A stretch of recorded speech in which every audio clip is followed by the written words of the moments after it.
वालेकुम viewers, kitchen लज़्ज़त में आपका इस्तकबाल है। और हम यहाँ बना रहे हैं एक यूनिक किस्म की खीर जो कि विंटर में बहुत ही गर्मा गर्म मज़ा देती है। और ये बनेगी शकरकंदी से, और इसको हम जो है इस तरीके से गार्निश करेंगे बादामों के साथ, ड्राई फ्रूट्स और ड्राई डेट के साथ। तो चलिए बनाते हैं, चलते हैं किचन लज़्ज़त में शकरकंदी की खीर। देखिए इसका सारा प्रोसेस और इसके इंग्रेडिएंट्स। शकरकंदी की खीर बनाने के लिए हमने यहाँ पर बॉइल्ड शकरकंदी ली है। इसको हमने बॉईल कर लिया था और छील लिया है। अब मैं इसमें थोड़ा सा मिल्क डाल के इसको अच्छी तरीके से ग्राइंड कर लूँगी। 2 टेबल स्पून मिल्क पाउडर, किसी भी कंपनी का लीजिए आप। अपनी पसंद के ड्राई फ्रूट्स लीजिए, ड्राई फ्रूट्स ज़्यादा कम आप ले सकते हैं। किशमिश भी डालिएगा इसमें, और इलायची का पाउडर भी पड़ेगा, हम इलायची का पाउडर भी इसमें शामिल करेंगे। बिस्मिल्लाहिर्रहमानिर्रहीम। चलिए अब हम खीर बनाना शुरू करते हैं। इसके लिए हम थोड़ा सा 1 टीस्पून इसमें घी डालेंगे, क्योंकि हमें ड्राई फ्रूट्स को हल्का सा फ्राई करना है।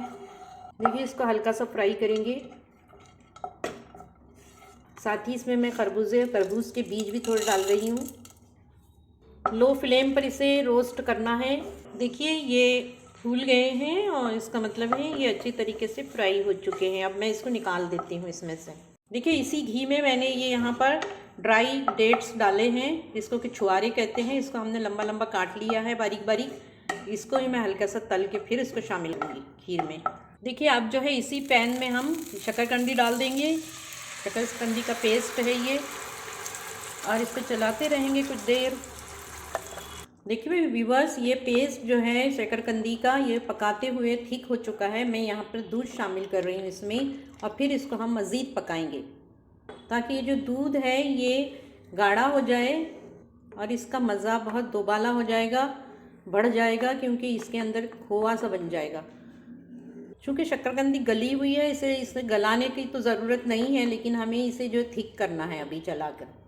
जो हमने मिल्क लिया था, ड्राई मिल्क, देखिए इसको मैंने दूध के अंदर थोड़ा सा ग्राइंड कर लिया है, और इसी में मैंने इलायची भी डाल दी है। ड्राई मिल्क को हम यूं ही अगर मिलाएंगे खीर में तो उसकी गुठली बन सकती है, इसलिए पहले ही हमने इसको घोल लिया। इसमें इलायची भी 3 अदद इलायची को भी पीस लिया है, ग्राइंड कर लिया है। इस तरीके से बहुत आसानी के साथ ये ग्राइंड हो चुकी है। देखिए व्यूअर्स, ये अच्छी तरीके से थिक हो चुका है। सारा दूध जो है इसके अंदर एब्जॉर्ब हो गया है।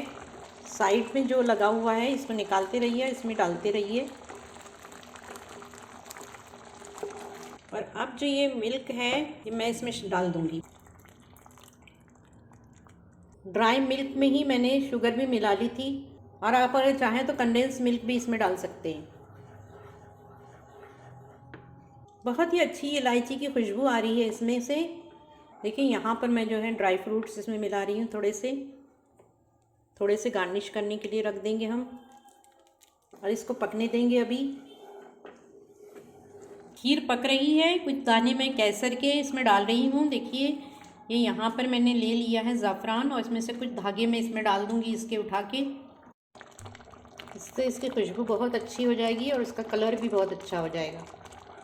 ये तकरीबन बन चुकी है और मैं गैस बंद कर रही हूँ अब। क्योंकि हमने इसमें केसर डाला है इसलिए मैं इसको 2 मिनट के लिए ढाँप दूँगी।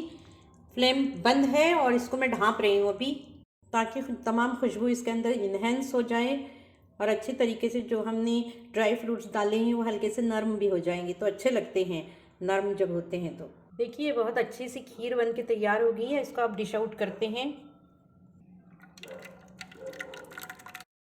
शकरकंदी की लजीज खुशबूदार खीर बन के तैयार है। बहुत ही डिलीशियस बनी है। इसे बनाइए, विंटर में इसका मज़ा लीजिए। बहुत ही हेल्दी बनी है ये, बहुत ही अच्छा कलर आया है इसका। हमें दुआओं में याद रखिए। अस्सलाम वालेकुम।